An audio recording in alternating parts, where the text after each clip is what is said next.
We're here at TacVille, and we were talking about why people need some force-on-force training, why they need resistance in their training, and talking about the capabilities of TacVille, both from a real-world training perspective as well as kind of a recreational perspective. It's a 20,000 square foot indoor training center. We do mission objective team building. It's a great way to get your team to work together, communication, movement, problem solving. You're coming in here, you're not just running around, you're actually having to solve problems, rescue things, plant a bomb, disarm bombs, or hostage rescue. The firearms that TacVille uses here are really great because they're incredibly realistic and very similar to the types of firearms that you would be using in the real world.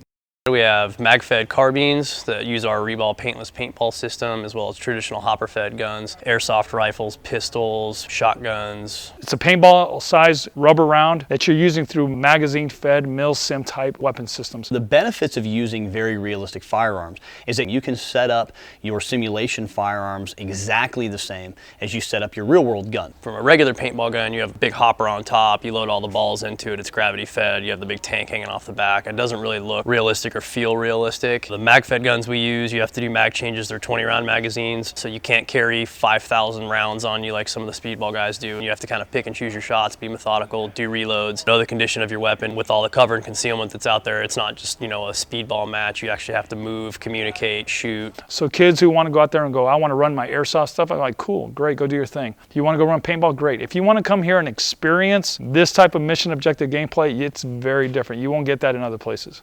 They can use our equipment if they don't have sims. They can run airsoft in here if they need to do training because we can control angles for safety. They're definitely able to experiment and say, okay, I'm really not communicating. I left my buddy behind. I went into a room by myself. We can analyze and diagnose. We had 3 guys. We each had simulated M4s that fired simulated rounds. We went up a stairwell and into a couple of rooms looking for a threat or a perceived threat that we had a pretty good idea was hiding up here somewhere. The application of this kind of training or these kind of scenarios is so often thought to be law enforcement only, it's military only. The skill sets that you learn doing this kind of stuff can be applied to a single person. Even if we're not going to be checking a multi-room, multi-story structure in our home, doesn't mean that this kind of information is not applicable. Plus, it's a hell of a lot of fun.